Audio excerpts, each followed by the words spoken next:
too. Have you ever been so passionate about something, so laser focused on it, that you lost sight of some of the peripheral realities and the whole thing just bit you in the ass? One such passion for me was the weapons-grade outlandish theme parties I used to have for my daughter Elijah when she was growing up. Most of these parties were a blast, like the rock concert birthday for her 8th birthday, where we built a 16-foot replica of U2's Vertigo stage in our backyard, complete with a full karaoke system and inflatable guitars and custom concert t-shirts for the kids. Epic. Or the Spider-Man themed party where we got a Velcro wall and gave the kids Velcro suits so they could climb the wall like Spidey. Only they turned out to be too small to make themselves stick. So we had to pick them up and hurl them against the wall. That was a win for parents and children alike. But they can't all be wins. Sometimes my laser focus led to safety concerns. For Elijah's 2nd birthday ladybug-themed party, I released 2,000 live ladybugs into a classroom full of toddlers, only to find out that ladybugs bite. Did you know this? I did not know this. It went from brilliant theme party to crying, chaotic failure in the flutter of 4,000 little polka-dotted wings. And still, I did not want to give up on my theme. I looked around at the weeping mayhem and thought, you kids really need to nut up. I mean, seriously, how hard can a ladybug bite? I proved that I learned nothing from that experience when 12 years later, one of my theme parties almost turned fatal.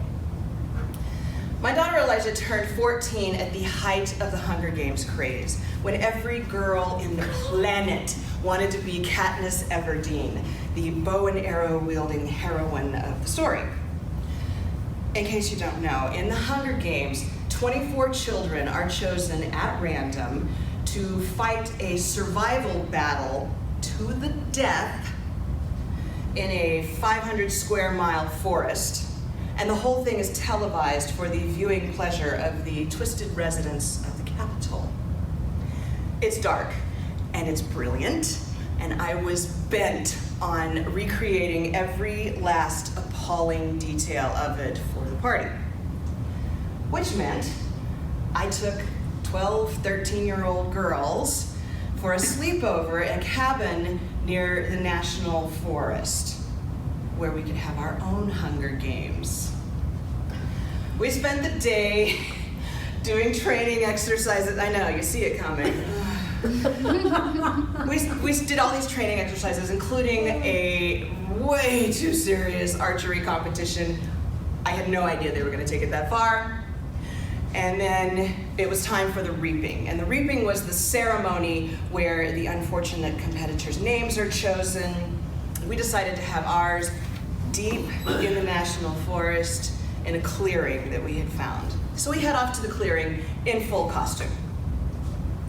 I was Effie Trinket, who is the ridiculously flamboyant woman who escorts the children to their deaths. I was wearing a garish fuchsia dress, cotton candy pink wig, scary makeup, like almost frightening makeup, and 4-inch heels in the forest. The girls were wearing camo and black, and they had flag football belts. And the idea was they were going to run around and hide from each other, conniving ways of stealing each other's flags without getting their flag stolen. And the last girl to make it back to the clearing with her flag was the winner. Fun, right? We have our reaping, all the names are chosen. Effie delivers her tagline, "May the odds be ever in your favor." And my husband and I released the girls into the wilds.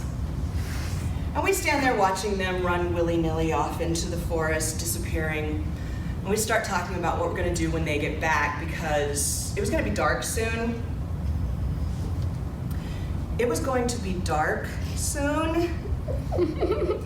We realized with that slow motion horror, we didn't tell them when to come back. There can only be one winner of the Hunger Games. It's the last girl standing. Without a set time for the game to be over, every one of those ruthless little maniacs was gonna stay out there in the forest until she was sure she was that winner. I mean, the whole point of the game was to not return for as long as possible. And let me remind you, there's no cell phone service in the National Forest. So we had basically ensured that they were going to become hopelessly lost in the dark and either die of hypothermia or be eaten by the enormous wolves whose tracks we had seen earlier that day. Tracks. I had turned them all into wandering wolf bait. My first thought, and this will tell you everything you ever need to know about me, was when the news crews come with their cameras and their spotlights, I am going to have to stand here and tell the world that I sent 12 8th grade girls to their deaths dressed as Effie fucking Trinket. I decided right then that I would do the entire interview in Effie character so that at my trial, I could plead insanity. The hubby was a little more level-headed. Let's give them 15 more minutes, and then we call the authorities. 14 minutes, 47 seconds later, about 5 of the girls came wandering, giggling into camp, had a great time. Eventually, all 12 made it back safe and sound, and had a great time, completely oblivious to the danger I had put them in. And I heaved a sigh of relief that they were not as dedicated or passionate about a theme as I was.